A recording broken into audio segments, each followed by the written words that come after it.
요즘 유튜브를 보면 부동산 대폭락을 예상하는 부동산 전문가란 분들이 많아도 너무 많습니다. 심지어 이제껏 경험하지 못한 절대 경제 위기가 온다고 하면서 우리나라가 금방이라도 폭망할 것 같은 위기감을 조장하기도 합니다. 참으로 무책임하고 위험한 이야기들이 아닌가 합니다. 부자가 망해도 3대는 간다는 말도 있는데 우리나라가 선진국이 된 것도 기적이지만 단기간에 폭망하는 것도 어지간해선 쉽게 일어날 수 없는 일입니다. 선진국이 왜 선진국이겠습니까? 소득 대비 집값이 너무 비싸기 때문에 인구가 줄어들기 때문에 우리나라 경제가 위험하기 때문에 집값은 떨어질 수밖에 없다고 하는데 이러한 주장들이 별 의미가 없는 것은 지금 부동산 시장은 서울 수도권과 지방의 양극화를 넘어서 지극히 세분화되고 국지화되고 있기에 누구도 그렇게 일률적으로 말할 수가 없다는 겁니다. 서울 강남에 2, 30억짜리 아파트를 두고 일반 직장인의 월급을 한 푼도 안 쓰고 모아도 평생 살기 힘들기 때문에 너무 비싸고 다 거품이기 때문에 떨어질 수밖에 없다고 한다면 지방 2, 3억 하는 아파트는 서울과 지방의 직장인의 급여가 10배 이상 차이가 나지 않는 이상 당연히 올라야 하지만 전혀 오르지 못하는 것은 어떻게 설명해야 할까요? 지금 부동산 경기가 회복되면 지방의 2, 3억짜리 아파트보다는 서울 강남의 2, 30억짜리 아파트가 오를 가능성이 많다고 대부분 생각하고 계실 겁니다. 출산율이 떨어지니 우리나라 전체 인구는 줄어들 것임은 너무 당연하고 소멸을 걱정하는 지방 도시도 많은 게 현실이지만 오히려 급증하는 인구 때문에 교통난을 해소하기 위한 대책에 고민한 것도 많습니다. 그리고 이 늘어나는 1인 가구 증가로 전체 가구 수는 오히려 증가 추세입니다. 그리고 우리나라가 글로벌한 국가가 되어가는 만큼 국내 부동산 시장은 더 이상 우리들만의 시장이 아닙니다. 미국의 뉴욕이나 캐나다의 밴쿠버 같은 도시들 집값이 그렇게 비싼 이유가 그 나라 출생률이 높아서일까요? 그런데 어떻게 우리나라 출생률이 떨어지기 때문에 소득 대비 집값이 너무 비싸기 때문에 떨어질 수밖에 없다고 그냥 퉁쳐서 말할 수 있을까요? 이를 전혀 모를 리 없는 그들의 주장은 불안한 사람들의 심리를 이용해서 듣고 싶은 말만 해두므로 그저 구독자 수만 늘리려는 의미였고 시장만 더 혼란스럽게 만드는 무책임한 주장으로밖에 보이지 않습니다.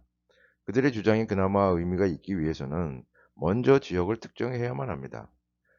예를 들어 주식 전망을 한다고 하면서 앞으로 상승장 혹은 폭락증이 온다는 전망이 과연 무슨 의미가 있겠습니까?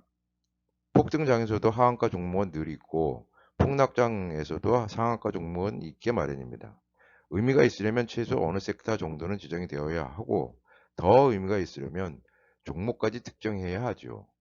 지금의 부동산 시장을 왜곡해서 투기 판원을 만드는 1등 공신들은 누구일까요? 과연 건설업자, 분양업자들, 아니면 다주택자들일까요? 저는 그들이 아니라 폭등 혹은 폭락을 바라는 우리들 모두라고 생각합니다. 3D 프린팅으로 집을 짓는다고 하지만 아직은 지금의 건축 방식을 대체해서 획기적으로 건축비를 줄일 방법은 없습니다. 석유가 너무 비싸지만 태양광이나 세일가스로 수요가 넘어가지만 우리에게 집은 집 외에는 다른 대체제가 없습니다. IMF 때 실제 집값이 반토막새토막이 나서 그야말로 투자할 물건들이 널려 있었지만 투자를 할 수 있었었나요? 저도 그랬지만 더 떨어질까 봐 무서워서 못 샀습니다. 오히려 있던 집도 금매로 넘겼죠. 많은 대부분의 사람들이 그럽니다. 떨어질 때는 더 떨어질까 봐 감히 사지를 못하고 오를 때는 더 올라서 나만 벼락가지가 될까 봐 있는 돈 없는 돈 다 끌어 모아 사놓고선 불안해하죠. 감당도 안 되면서 몰빵해서 그저 오르기만을 학수고대하는 많은 소위 무주택 서민들과 충분한 자금으로 여유 있게 거래를 할 수 있는 소위 투기 주범으로 온갖 사회적 지탄을 받고 있는 다주택자들 중에 과연 누가 투자자이고 투기꾼일까? 한동안 사놓으면 오르던 강남의 재건축 아파트들이 요즘 많이 힘듭니다. 그 이유는 치솟고 있는 건축비 상승으로 재건축을 해서 얻을 수 있는 예상 수익이 줄었기 때문입니다. 아마도 여기서 집값이 더 떨어져서 예상 수익이 마이너스가 되면 재건축을 포기할 수밖에 없을 것이고 그러면 3, 40년은 넘은 아파트로 그대로 남게 됩니다. 이 말은 강남 지역엔 신규 아파트 공급이 어렵다는 말이 됩니다. 많은 분들이 광고하시는 게 신규 주택의 공급과 구축에 멀실되는 주택의 수가 맞아야 시장이 안정적으로 돌아간다는 겁니다. 아무리 강남이 좋다고 해도 3, 40년 된 아파트에 살고 싶은 사람은 별로 없을 겁니다. 신규 아파트에 대한 수요는 여전히 여전한데 공급이 없다면 가격은 오를 수밖에 없고 결국 재건축이 다시 진행되겠죠. 이렇게 시장의 수요와 공급의 원칙에 의해 스스로 돌아간다면 일시적인 폭등 혹은 폭락이 있을 수는 있겠지만 시간이 흐르면 저절로 적당한 가격으로 제자리를 찾아갈 겁니다. 하지만 지금의 부동산 시장은 그렇게만은 돌아가지 않습니다. 그 원인은 감당도 안 되면서 불안한 심리에 벌떼처럼 달려드는 묻지마 투자자들과 그들을 도저히 그대로 둘 수 없는 정부의 과도한 개입 때문이라고 생각합니다. 다주택자들은 무조건 투기꾼이고 무주택자들은 무조건 선량한 투자자라는 전제에 시행되는 대책들로는 결코 시장을 안정화시킬 수 없다고 생각합니다. 부동산 시장은 물가 상승에 비례해서 점진적으로 상승하는 게 길게 보면 모두에게 좋은 겁니다. 집은 대체재가 없기에 폭등은 반드시 폭락을 수반하게 되어 있고 폭등과 폭락을 한다는 자체가 투기판인 겁니다. 투기판은 결국 타짜가 승리하게 되어 있습니다. 우리 스스로 묻지마 투자를 하면서 결국 투기판을 만들어 우리가 생각하는 타짜들만 좋은 일을 시키는 것은 정말 도박판 호구 같은 짓이죠. 부동산에는 가치만 있을 뿐 가격은 없습니다. 아무리 비싸도 오를 것은 오르고 아무리 싸도 내릴 것은 내립니다. 그 가치를 결정하는 것은 수요이고 이는 결국 인구 유입에 좌우됩니다. 내가 살고 있는 지역에 일자리가 늘어서 인구가 늘어나든 아니면 비싼 집값 피난민들에 의한 것이든 어쨌든 내가 살고 있는 지역에 꾸준히 인구 유입이 된다면 각종 인프라도 따라서 확충이 되면서 결국 없던 일자리도 생기게 되는 시너지 효과로 결국 집값은 상승할 수밖에 없습니다. 대형 병원도 대형 마트도 인구가 늘어나면 들어오지 말라고 해도 알아서 들어오니 당연히 일자리가 늘고 일자리가 늘면 또 인구가 느는 선순환이 이루어지게 되는 겁니다.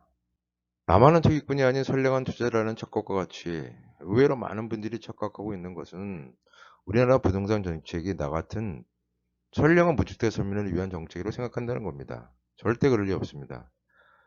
부동산 정책의 근본 목적은 부동산 시장의 안정입니다. 안정이라고 하면 물가 상승에 비례해서 폭등과 폭락 없이 점진적으로 우상향하는 것을 말함이지 결코 집값을 떨어뜨려 집 없는 서민이 저렴하게 주택을 마련할 수 있게 해주는 데 있지 않습니다.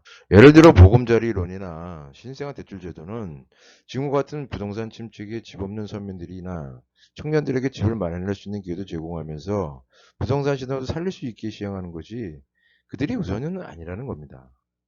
투기가 아닌 가치에 의한 투자를 하신다고 한다면 인천 영종도에 관심을 한번 가져보시기 바랍니다.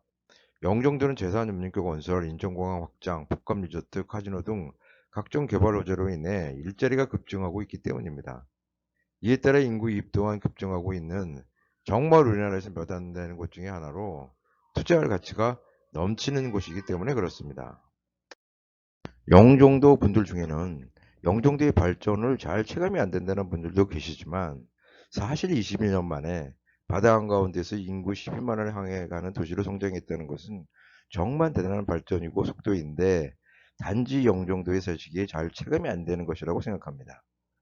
다 같은 계획 도시로 한 발 앞서 나간 청라를 보시고 송도를 보시고 그리고 영종의 미래를 그려보세요. 지금 영종은 인천공항 때문에 그냥 지나가는 도시에서 거점 도시로의 전환이 본격적으로 시작되는 단계입니다. 영종의 도시계획이 마무리되는 28년 이후의 모습을 그려보시면 영종에 투자해야 하는 이유를 알게 되실 겁니다. 긴 영상 끝까지 시청해 주셔서 감사합니다.